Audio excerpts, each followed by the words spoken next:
Welcome back to tonight's Speed with Irvin with another anime retro review.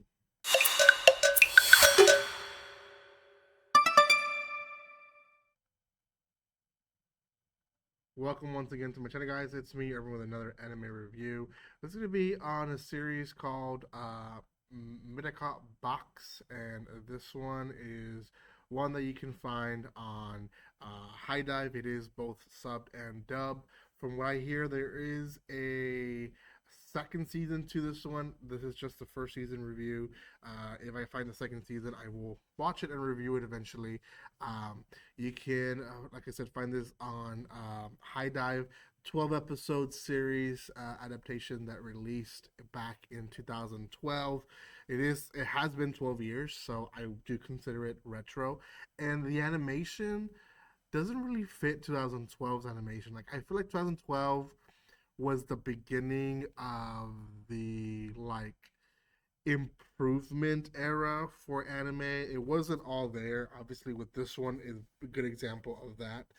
But it is the era where more companies were putting effort for the animation to be a little bit better.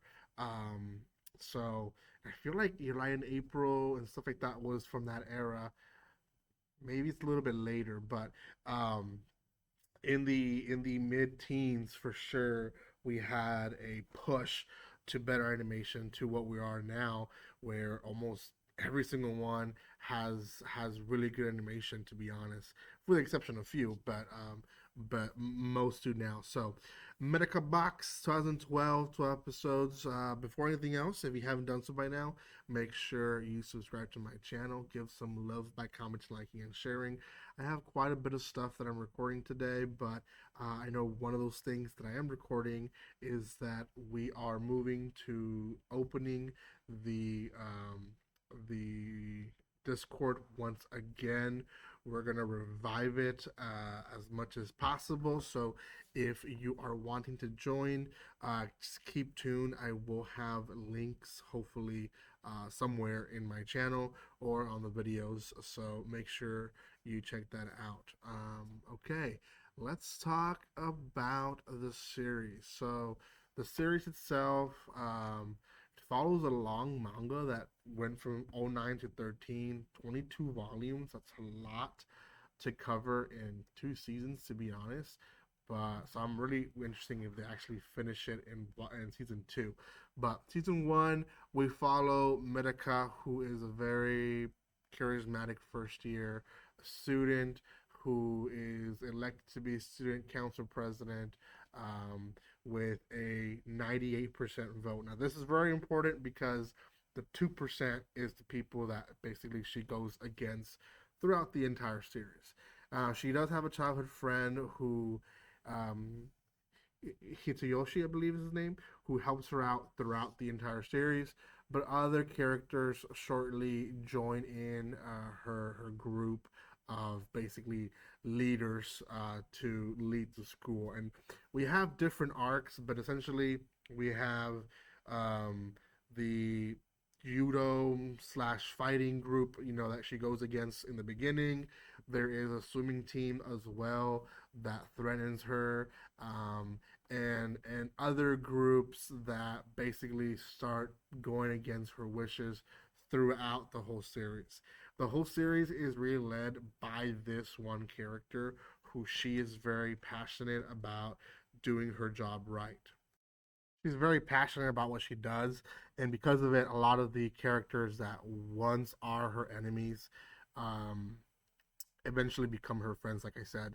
So the swimming one is kind of the last one that's really like that whole like arc of joining her group. And then I believe it's around episode 9 or 10 we are introduced to the disciplinary committee, which for Americans we don't really have that, but essentially it's a committee in Japanese culture that helps with day-to-day problems, and basically helps the teachers not have to deal with that, not have to deal with the whole drama of taking care of issues. Now, in this world, in the disciplinary group, there is a member who basically he's like powerful, he's psycho as well, and he believes that Medaka should not be in the position that she is. So we get this whole little arc of him going against her, and it's probably my most favorite part of the series. Episode 11, I feel like it, or is it 12? It's one of the episodes. They completely ignore the ending of that fight, and then they go back to it, and it is quite an epic ending. I won't ruin it, obviously, but that's probably my most favorite part to it. Um, the series itself is led by the comedy that we get from just the over the top action, over the top mm, comedy that we get from these characters, and it's really pushed by that. Now, it is in an era where fan service kind of was just thrown in there almost every episode. I feel like this era, early teens and mid teens, even a lot of the series kind of felt like because people weren't watching as much as we have today. Today we have an amazing group of people that follow anime, that watch anime, and it could be a small anime and it will have a big following to it. Whereas that time, series like this one that wasn't maybe not so known, wasn't like the most known series. They unfortunately had to throw in some fan service here and there, so the characters changing or they're gonna swim and they lose some clothing or whatever, just so people can watch. And unfortunately, it does have some of that. It doesn't have a lot of it, but if you are watching older series like I am in this one, you will notice a kind of like similarity that kind of used to happen even in Dragon Ball. When Dragon Ball first started, there was some fan service in Dragon Ball because there wasn't still a set mindset of that Dragon Ball was going to be something big. And now that it doesn't have that much, like it does have some, but not to the extreme that I feel Dragon Ball the original had.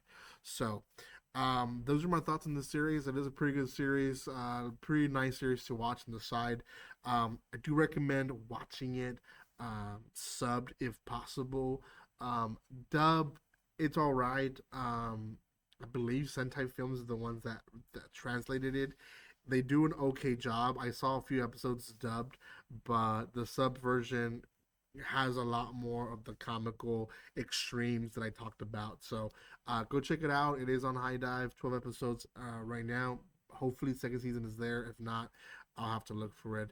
Thank you guys so much for watching this. If you haven't done so by now, make sure you subscribe to my channel, and I will see you guys next time. Like always, don't be strangers. See you guys.